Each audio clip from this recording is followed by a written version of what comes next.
നമ്മൾ പൊട്ടിക്കുന്നത് Motorola G86 power എന്ന് പറഞ്ഞ വീഡിയോ സാധനമാണ്. ഇതിൻ്റെ പ്രത്യേകത എന്താണെന്ന് വെച്ചാൽ ചെറിയൊരു കയ്യബദ്ധം പറ്റിയൊരു സാധനമാണ്.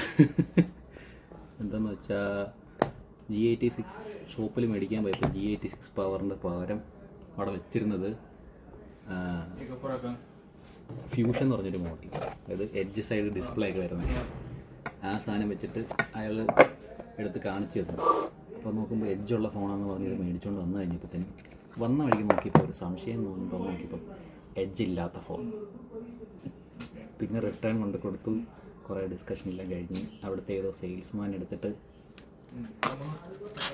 ഐറ്റം മാറ്റി വെച്ചിരുന്നായിരുന്നു. എൻ്റെ തൊട്ടപ്പുറന്നായിരുന്നു ഈ മോഡൽ. അങ്ങനെ പറ്റിയ അബദ്ധങ്ങളെല്ലാം കഴിഞ്ഞിട്ട് എടുത്തുകൊണ്ട് വന്നതാണ്. പക്ഷേ 6720 mAh ബാറ്ററി ഉണ്ട്.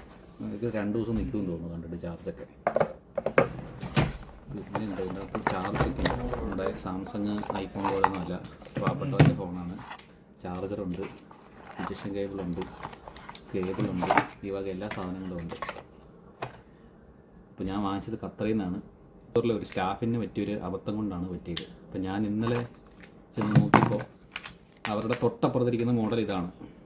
ഇതിൻ്റെ എക്സാക്റ്റ് മോഡൽ ഇരിപ്പുണ്ടായിരുന്നു. പക്ഷേ ഞാൻ കണ്ടെടുത്തത് എഡ്ജ് ഫ്യൂഷൻ സൈഡിലെ എഡ്ജായിട്ടുള്ള ഫോണായിരുന്നു. അത് ഭയങ്കര ലൈറ്റ് വെയ്റ്റ് തിന്നുമായിരുന്നു. പക്ഷേ പറ്റിപ്പോയി, സാരമില്ല. അവർ എക്സ്ചേഞ്ച് തരാമെന്ന് പറഞ്ഞു. പിന്നെ അതിന് പ്രൈസ് വ്യത്യാസം ഉണ്ടായിരുന്നതുകൊണ്ട് ഞാൻ പിന്നെ എടുത്തില്ല. അങ്ങനെ മോട്ടോ G86 പവർ സാധനം. പിന്നെ ഇതുപോലെ ഞങ്ങൾ വേറൊരു മോഡൽ തപ്പിപ്പോയപ്പോഴും സാംസങ്ങിൻ്റെ A56 പകരം A36 A06 കണ്ട് അവിടെ മോഡൽ എടുത്ത് വെച്ചേക്കും. അന്നേരം അതും അവർ കറക്റ്റ് ചെയ്ത് വെച്ചപ്പോഴത്തേനും ഈ സെയിൽസ്മാൻ എല്ലാ റാക്കിലും പോയിട്ട് എടുത്തെടുത്ത് അങ്ങോട്ടും ഇങ്ങോട്ടും മാറ്റി വെക്കുന്നുണ്ടെന്നാണ് എനിക്ക് തോന്നുന്നത്. പുതിയ ആരോ അവിടെ ഫ്രഷറായിട്ട് ജൂനിയർ ജോയിൻ ചെയ്തിട്ടുണ്ട്. മൂപ്പറുടെ പരിപാടിയാണ് ഇത് മൊത്തം. അപ്പോൾ ഇത്രേ ഉള്ളൂ ഇന്നത്തെ ഫോണിൻ്റെ വീഡിയോ.